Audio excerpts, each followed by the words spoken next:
Hola, queridos y queridas todos.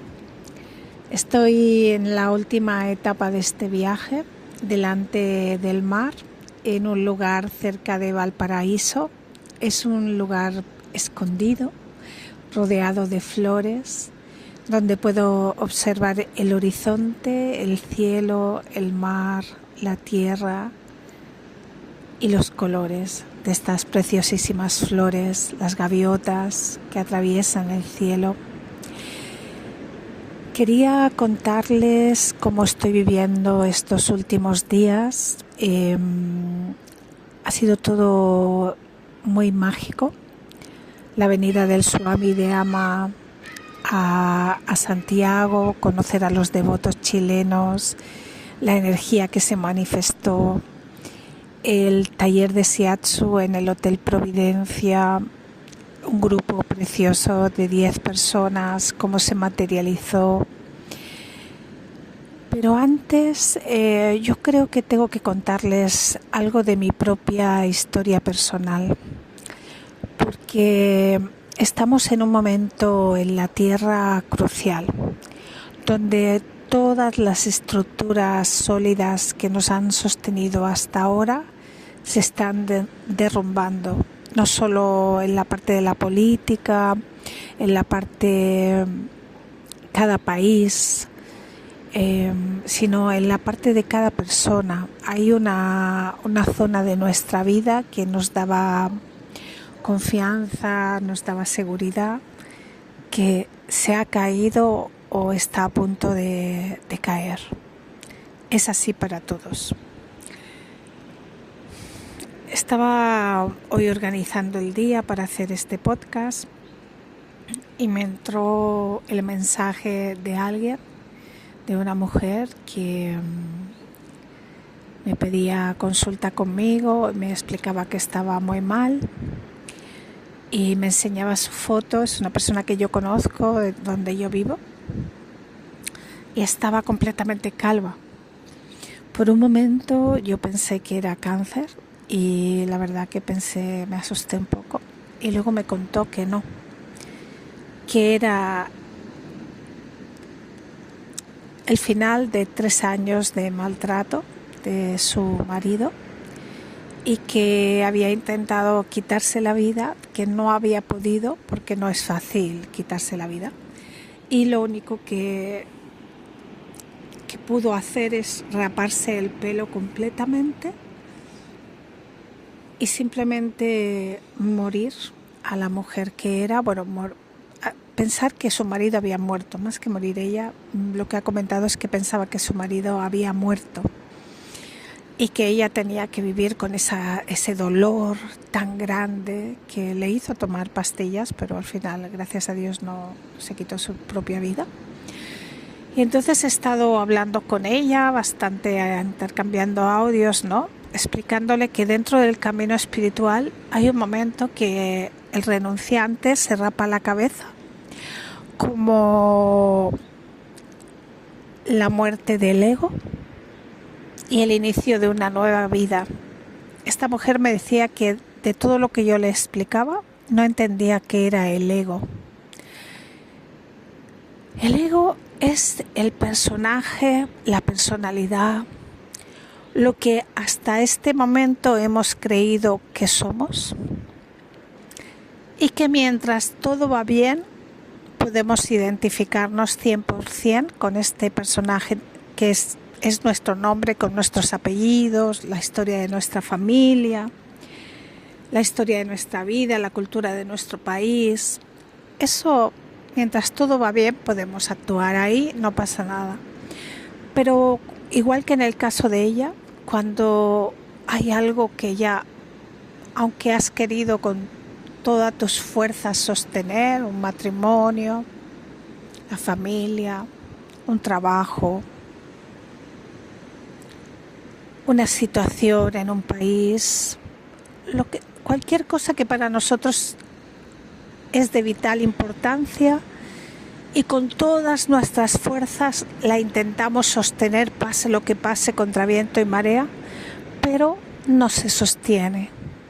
La familia cae, la pareja cae, tienes que irte de un país porque está ocupado por fuerzas destructoras, hay una guerra, muere alguien que amamos, nos quedamos sin dinero, una ruina, algo cae.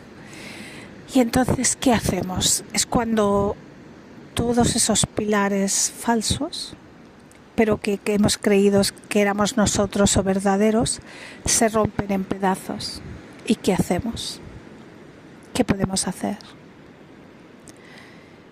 En este caso,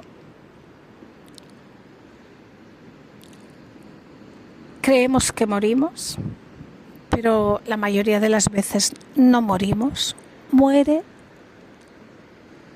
la idea que teníamos de cómo deben ser las cosas. Y nos obliga a hacer un luto, porque a veces nos supera cuando has tenido un matrimonio con hijos y te das cuenta que la pareja ya no va más, no va más.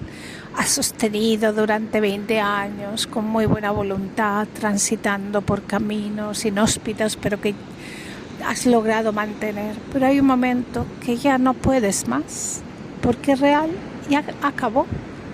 Los hijos han crecido, es otro momento, cada ser tiene que seguir su propio camino del alma. No podemos estar atados a personas simplemente porque sí. Por supuesto que si hay amor y se puede continuar, eso sería lo ideal. Todo el mundo quisiera tener su compañero o compañera de vida hasta el final. Pero si no puede ser, ¿qué? ¿Morimos? ¿Nos matamos? ¿O continuamos a pesar del dolor, de la destrucción, de lo que creíamos que tendría que continuar para siempre? En este caso, lo único que nos va a sostener es el ser. Es nuestra verdadera esencia, nuestro ser espiritual, que es lo que es eterno, lo que no muere. Y aquí es donde yo quería contarles mi historia.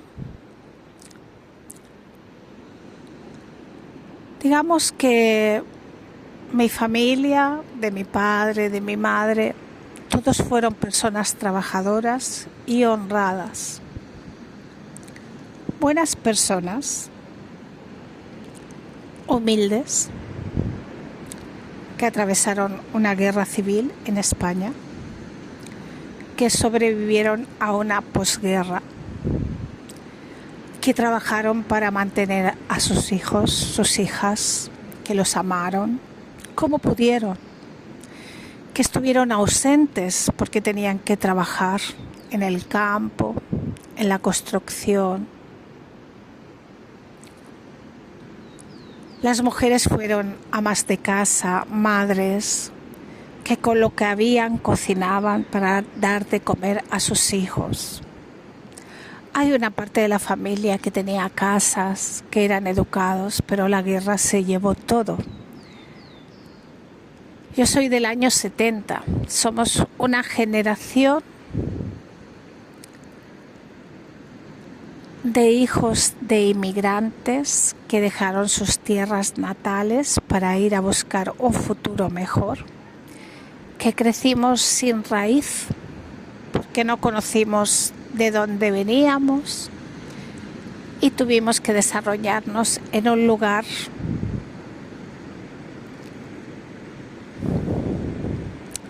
sin esa base del patrimonio de la familia.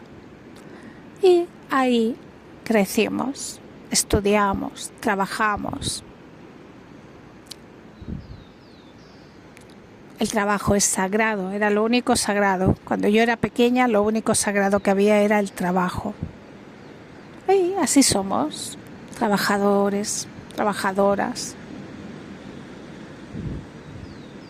resilientes. Cuando pude, salí pronto de casa porque necesitaba experimentar por mí misma la vida.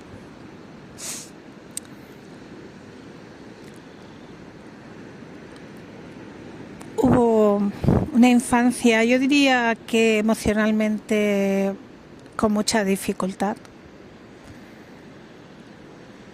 Siempre siendo soporte emocional de mi madre, soporte energético de mi padre.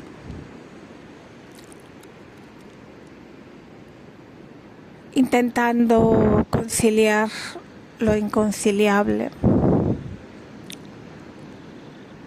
Y pronto salí de casa con 18 años y siempre trabajé y estudié. Tengo una gran capacidad y pude sostenerme y avanzar y crecer. A los 25 años encontré la meditación Zen a través del Shiatsu, que ya lo he explicado, que tuve esta epifanía con el sol y conecté con mi ser al desbloquearse el ki vital. Y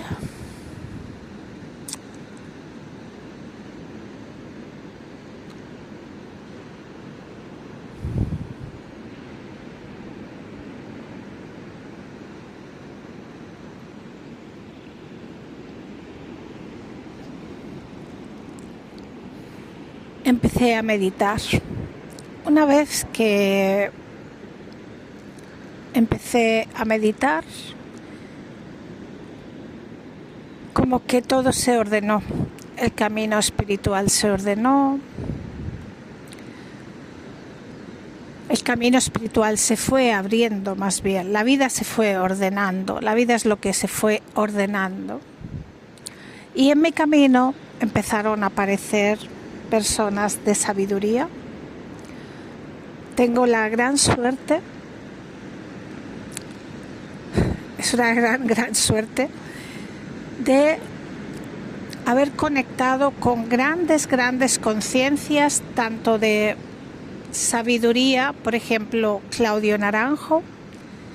Hice el programa SAT de psicología transpersonal con Claudio Naranjo cuando todavía estaba en vida. Le hice un shiatsu también una vez que vino a hacer una conferencia a Barcelona.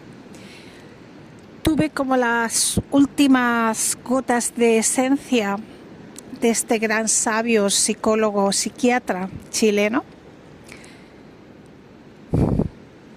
con el eneagrama, con Oscar Ichazo, ¿no? Directo, esa canalización que llegó hasta mí, gracias a las monjas Zen que vinieron a Barcelona a practicar Zen, a enseñar Zen, meditación, con las que me inicié. Y también gracias a ellas entré en contacto con Santo Daime. Es una iglesia sincrética, chamánica, cristiana, donde el sacramento es Santo Daime, que es ayahuasca con raíña. Y durante ceremonias de más de 10 horas, tú estás adorando a Dios, a los ángeles, a la Virgen, pero en astral, completamente abierta en astral, bailando, vestida como si estuvieras de primera comunión, con coronitas y todo en la cabeza, los hombres con trajes, con corbatas, todo muy limpio, muy ordenado, una mesa con flores, con imágenes de Cristo, de la Virgen, un crucero, y invocando a San Miguel, a San Pedro, a Cristo, y ellos llegando en forma de energía, como es Dios Padre Madre, energía cósmica divina, poder de luz, de creación.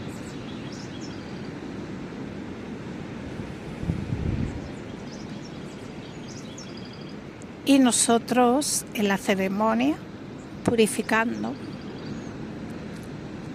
Mucha gente cae, aguantan los caboclos de la selva. Esto se da gracias a Maestro Irineo, que era un negro de más de 2 metros de alto, que cultivaba caucho en el Amazonas y que tuvo una visión de la Virgen de la Concepción.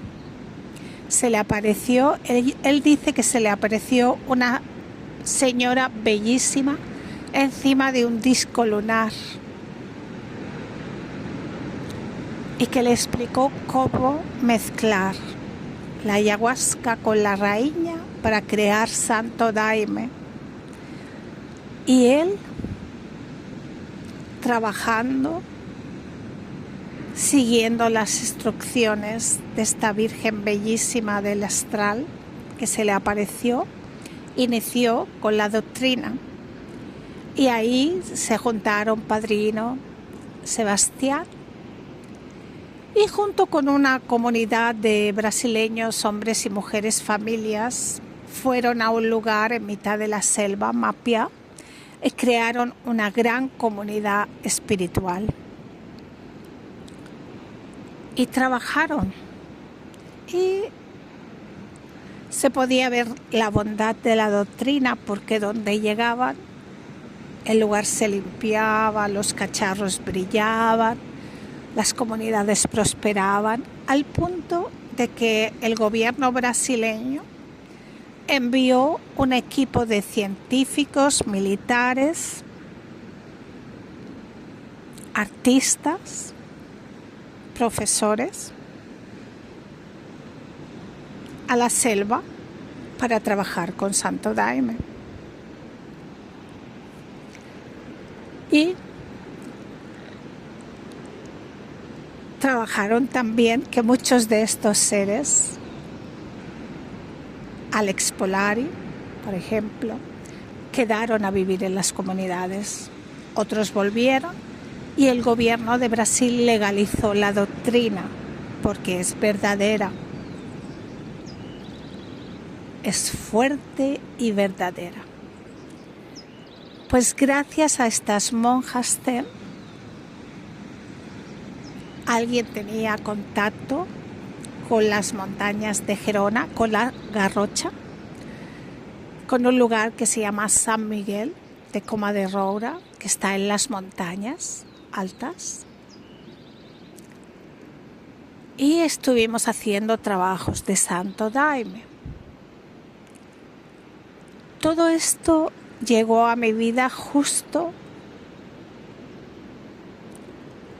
cuando mi papá cayó enfermo con 54 años. Él había iniciado negocios, estaba en construcción, se había comprado un coche, había hipotecado la casa de la familia y la enfermedad lo cogió y lo postró.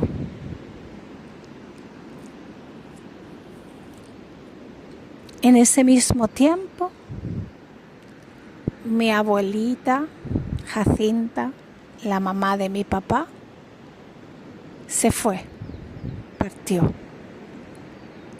se murió. 4 meses más tarde, mi padrino, el hermano de mi padre, mi tío Manuel, el pequeño de 4, también tuvo un accidente y murió. Y luego, al mes y medio, mi papá se fue. Yo estaba en un retiro zen. Me avisaron que él estaba en el hospital. Yo lo acompañé el último año y medio, todos los fines de semana estaba con él. Me dediqué a él. Yo tenía 29 años. Toda mi energía fue para él. Lo acompañé. Aún así, iba a retiros zen, hice algún viaje para sostener mi energía también. Entonces, cuando él entró en la clínica, ya al final, yo estaba acabando un retiro de meditación zen. Esperé a acabarlo, quedaba un día, y me fui directamente a la clínica. Y durante 11 horas, cogida de su mano, lo acompañé a morir. Es increíble la energía de alguien que va a salir de este plano físico. Yo puedo describirlo como... Yo me sentía como si estuviéramos en medio del mar, agarrados en una tabla que se movía. Mi mano era la tabla que él agarraba y era tan fuerte su energía. Él no quería partir, tenía 54 años y tenía tanto miedo. Él no se quería ir. Agarró mi mano y yo sentía que me tiraba. Yo pensé, no voy a poder aguantar porque eran como olas en la parte psíquica. Yo estaba tan abierta de la meditación, de todos estos trabajos con Santo Daime que he contado, que podía sentirlo a él. Después hubo un momento en que él parecía que veía cosas, porque miraba fijo a las paredes y se asustaba. No lo sé, quizás sus seres queridos que venían a buscarlo, no puedo saber, solo sé que él miraba fijo y se asustaba. Después de tantas horas levantada de su mano, cogida de su mano, me quería sentar, pero no podía. La energía de la muerte es tan fuerte, no podía quedar sentada. Tenía que seguir de pie. Y así seguimos. Su respiración se iba acortando, cada vez más lenta. Ya al final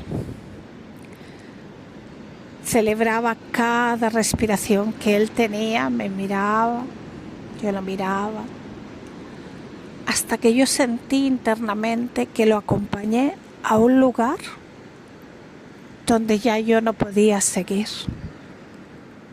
Sentí que llegamos a la puerta donde él tiene que salir. Y yo hasta aquí lo acompañé, pero yo ya no podía seguir. Y en ese momento él dio sus últimos suspiros y dijo, ¡no! Dijo mi nombre y se fue. Se fue. Ya está.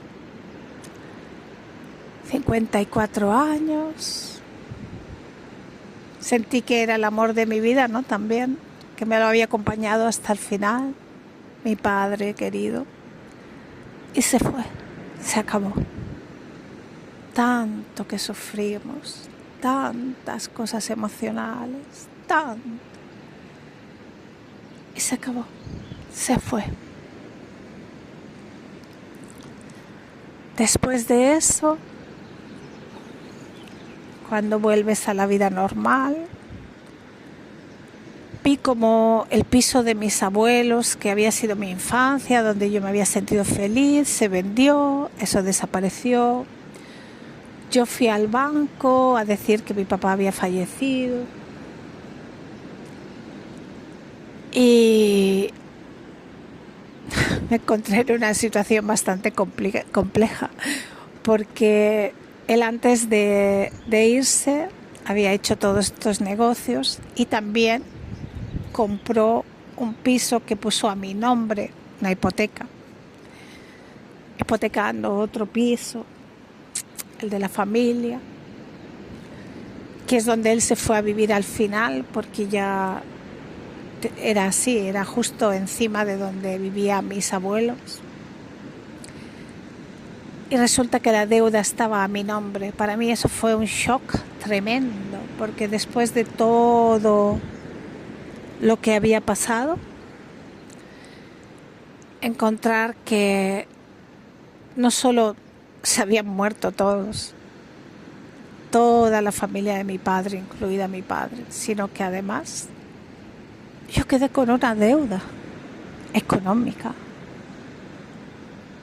Mi madre perdió su casa y tuvo que ir a vivir con sus padres y mi hermano pequeño, que todavía estaba con ella, a un piso chiquitito donde estaban todos viviendo bien, como una familia, todo pequeñito. Y yo sentí en ese momento, ¿qué hago? Para mí la libertad siempre ha sido y es la guía de mi vida. Y sentía que con esa deuda, ¿cómo podría seguir avanzando? Y tuve la suerte de que en noviembre, todo lo que hablo aconteció en agosto de 1999. Y en noviembre de 1999, octubre-noviembre, no recuerdo exactamente la fecha, Ama vino por primera vez a Barcelona. Sentí un llamado tan grande y fue la primera vez que tomé contacto con la Divina Madre, con la Santa Madre Amma.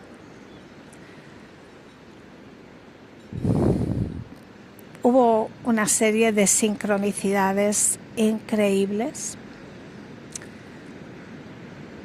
como que después de la muerte de mi padre, con todo lo que había acontecido, yo seguía en Barcelona, viviendo, trabajando como educadora, intentando ver qué camino seguir con todo lo que pasaba, con los bancos, la deuda. Yo no conocía de Amma, pero sí que alguien me había hablado de una mujer que abraza.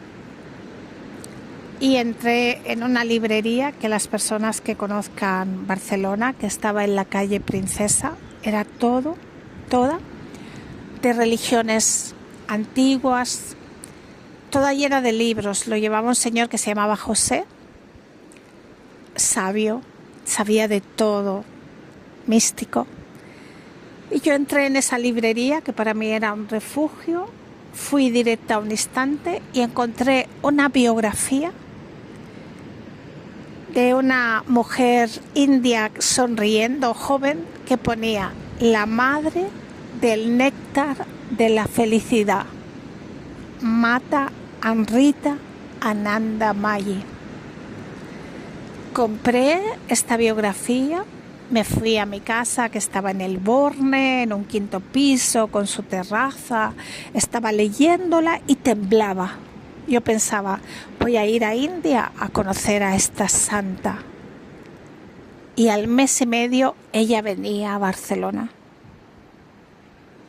Esto fue increíble. Tan emocionada de que iba a conocer a Amma, convoqué a mis amigos, fuimos con flores, pasteles hechos artesanales por nosotros. Cuando llegué al pabellón donde ella estaba abrazando, estaba tan emocionada que no la podía ver. Me decía, mira, Amma está ahí sentada abrazando, y yo no la veía. Mis ojos no podían verlo de la emoción que yo sentía. Esto es del alma, porque yo no la conocía. Solo es del alma que sabe lo que va a encontrar. Hasta que mis ojos se enfocaron y la vieron.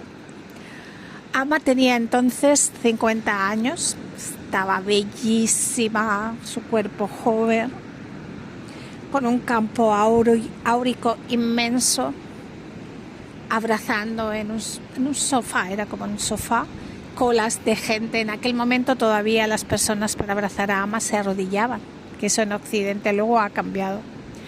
Pero al principio era así, íbamos todos de rodillas a recibir su abrazo. Era increíble esa fila cuando la Madre Divina está delante, recibiendo uno a uno en su abrazo. Tú podías ver sus ojos como ella te miraba, su energía, separa el tiempo, separa la mente, encontrarse con una encarnación crística en la tierra. No hay palabras. Invito a todo el mundo que está oyendo este podcast que visite a la Santa Madre en India, en Kerala, en Amrita Puri, que la encuentre y vaya a India a recibir su abrazo mientras todavía está en encarnación física. Un tiempo en el que Dios se encarna en forma de madre, en este caso en India, también bajó como Cristo, bajó como Krishna, bajó como Buda. Estar en el tiempo a la vez que una encarnación de Dios en la tierra es una gran bendición. Os invito a todos a encontrar a Amma y abrazarla. Después de verla, ella puso mucha pasta de sándalo en mi cabeza, en mi frente, mucha pasta de sándalo. Yo seguí trabajando para el ayuntamiento, totalmente enamorada de Amma, no sé, mi alma quedó embelesada con esa energía, había algo tan yo creo que es de vidas, ¿no?, que la reconocí. Seguí trabajando, estaba en un centro cívico y un día llegó una caja a mi nombre, a mi despacho. Abrí la caja y no me lo podía creer. Una fotografía de Amma bellísima, inciensos, jabones, libros de Amma, todo en mi despacho. Yo no me podía creer qué había pasado, cómo era posible que eso hubiera acontecido. ¿Cómo pasó? ¿Qué pasó?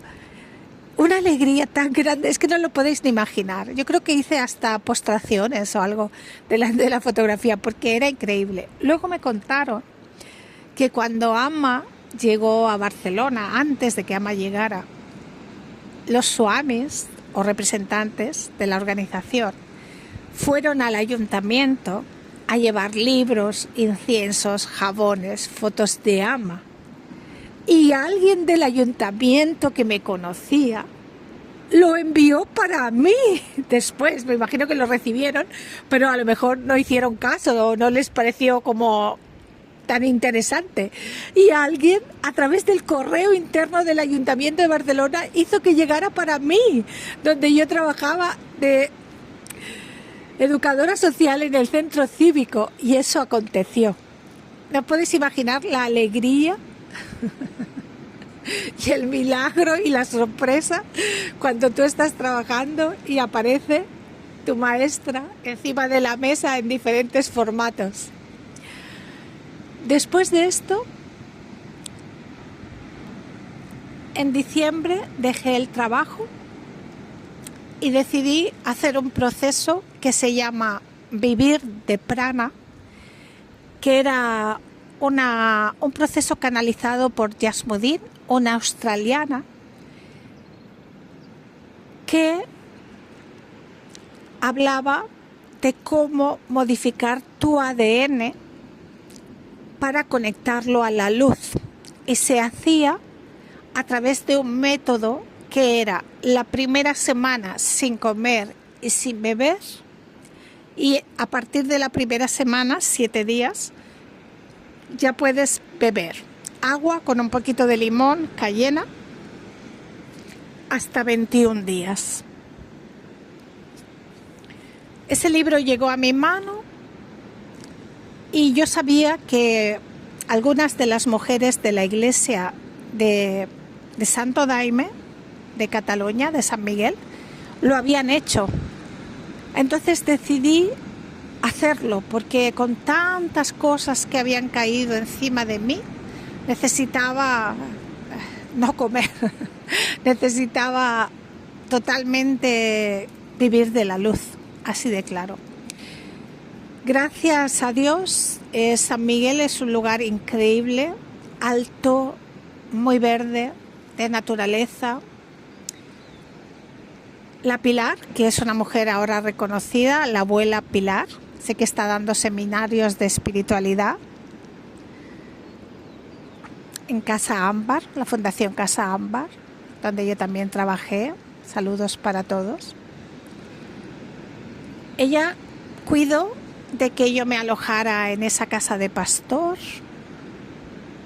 Pasé la primera semana sola, en la montaña, aislada. Tenía que salir afuera para hacer las necesidades. La primera vez de noche tuve miedo Pero algo muy valiente dentro de mí dijo algo así como, si tú estás aquí por Dios, ¿quién puede hacerte daño? Y a partir de ahí no volví a tener miedo. Una semana, 7 días sin beber, médicamente dicen que no es posible. Yo creo que es una prueba de fe. Yo digo que sí, se puede, lo atravesé. Es verdad que los 2 últimos días se te calienta mucho el cuerpo, soñaba con agua, solo que deseaba beber, bañarme, muy intenso. Y a las 12 del 7.º día vino Pilar a traerme mi vaso de agua que podía beber. Y a partir de que bebí, se me olvidó que se comía. Esto sé que es muy raro, suena súper raro, pero es así. Era tan duro no beber que una vez que ya pude beber, pensad que estoy hablando de diciembre, en las montañas, en Gerona, con frío, en el final del año 1999 y el nuevo año que era el año 2000. Yo desde las montañas escuché pasar al año nuevo, la gente, los fuegos artificiales, se oía la gente. Desde las montañas llegó el sonido del fin de año. Puedo contar que estos 21 días han sido la máxima paz emocional que yo he sentido en mi vida. Yo estaba sola con el fuego, Pilar subía cada 3-4 días para ver que yo estaba bien. Al día 21 se había organizado un INIPI. INIPI es una sauna india donde se hace un agujero en el suelo con piedras calientes que se calientan en una gran hoguera que está afuera y se pone, es como un iglú, se hace un iglú con mantas, con unas cañas, se hace como un iglú y entonces las personas entran con bañador, un pareo. Y dentro entran las piedras calientes, hay una persona que está cuidando el fuego, entran las piedras calientes y se le echa agua con hierbas y es como el útero de la madre, es una sauna purificadora. Pues a los 21 días se hizo esta ceremonia arriba en la montaña donde yo estaba. Bueno, increíble. Hay unas imágenes, hay una fotografía donde está el fuego y yo estoy danzando con una energía impresionante. Al punto estaba tan radiante, energética, bella, delgada, joven, 30 años, que hubo un señor que vino, se estaba comiendo, trajo cansalada, que es como un tipo de tocino, y garbanzos, que es algo un poco típico catalán. Estaba sentado comiendo esto y yo estaba al lado del fuego completamente tranquila, al punto que casi que no me hacía notar. Y al cabo de quizás media hora empezamos a hablar. Y él me preguntó, ¿qué haces? ¿Qué haces? Y yo le cuento, hoy es el 21 días del proceso de vivir de prana. La primera semana sin comer y sin beber y luego solo bebiendo agua con limón. El hombre no podía creer. Qué curioso, ¿verdad? Uno está transitando por su propia experiencia y el que está al lado, que tiene otra experiencia, no puede creer por donde tú transitas. Pero tú estás ahí y él está en el otro lado. Bueno, después de esta experiencia de vivir de prana, volví a Barcelona. La integración con la ciudad fue bastante compleja, pero ahí fue. Y se me abrió una década preciosa de muchísimos viajes, donde trabajaba y viajaba con AMA por el mundo, viajé en los programas de AMA en India, viajé a los Estados Unidos, siguiendo siempre a AMA, estuve en Brasil también, hice muchos viajes, hasta que a los 36 años, después de 8 meses en Asia, recibiendo múltiples iniciaciones de los maestros tibetanos. Ya conocía al padre de mis hijas, conocía a la familia tibetana, a la abuelita de las niñas, Momola, y a su santidad el Dalai Lama, a su santidad el Karmapa, a su santidad Sakya Trizin, grandes maestros de linajes de las escuelas tibetanas. Y también viajé con Ama, estuve en Tailandia haciendo masaje tailandés. Parecía, buceando con peces de colores, parecía una carta a los Reyes Magos. Me dijeron algo así como: ¿qué quieres hacer? Hice un listado, lo último era bucear en mares con peces de colores, que lo hice, y después de esto solo quedó un deseo: ¿dónde está mi marido y mis hijas? Me di cuenta de que aunque soy una persona tan espiritual, en esta vida me tocaba hacer familia. Y ahora lo entiendo, porque en el momento donde estoy ahora, mis hijas me dan una gran fuerza.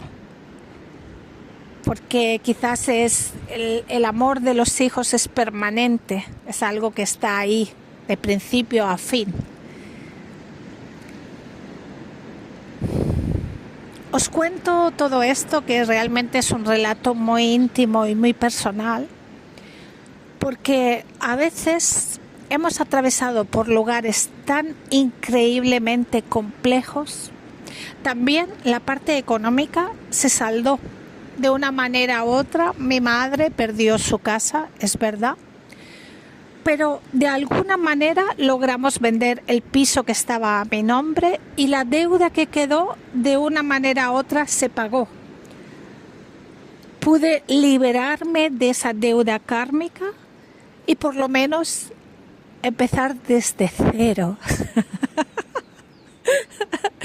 ¿Cuántas veces en esta vida estoy empezando desde cero? Incluso ahora. Lo doy todo. Lo he dado todo. Lo estoy dando todo. Y sigo empezando desde cero. Pero desde cero en la materia, con el apoyo de Dios, el Espíritu y con todo lo vivido, es una gran certeza interior de que la vida continúa. En mi caso, yo he sido una voluntaria de aceptar los procesos de destrucción y agarrarme a lo único que es inamovible, que es el espíritu, la conciencia, el ser. Y por eso he sobrevivido y sigo sobreviviendo a procesos de destrucción en la materia que yo creo que yo creo que las personas, hay personas que se quedan ahí y ya no pueden renacer, es la historia de su vida. Y por este gran espíritu que me habita y por todas estas prácticas espirituales, este Sadhguru, Amma y toda la sabiduría del budismo, de adiestramiento mental, el conocimiento de la vacuidad y de la impermanencia, me han hecho y me siguen haciendo atravesar por lugares de indescriptible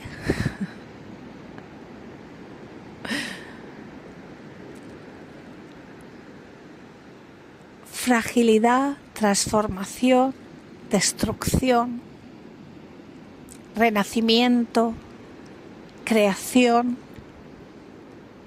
transformación.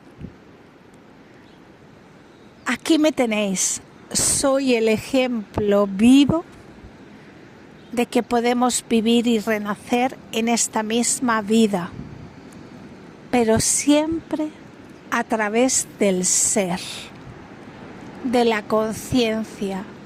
Nuestro personaje, nuestra personalidad, lo que creemos que es sólido, se va a caer, se va a romper, se va a destruir.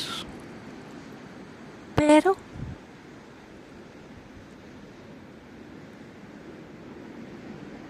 seguimos vivos, sigo viva. Estoy aquí para ti. Estoy aquí para todos. Estoy en la vida por la luz, la conciencia y el bien de la humanidad. Te cuento mi historia de vida como ejemplo de que sí se puede, pero tienes que soportar, soltar y abrazar el vacío y la impermanencia de todo lo que creíste que era sólido. Solo existe la luz, la conciencia y el ser. Te mando bendiciones, un fuerte abrazo de luz.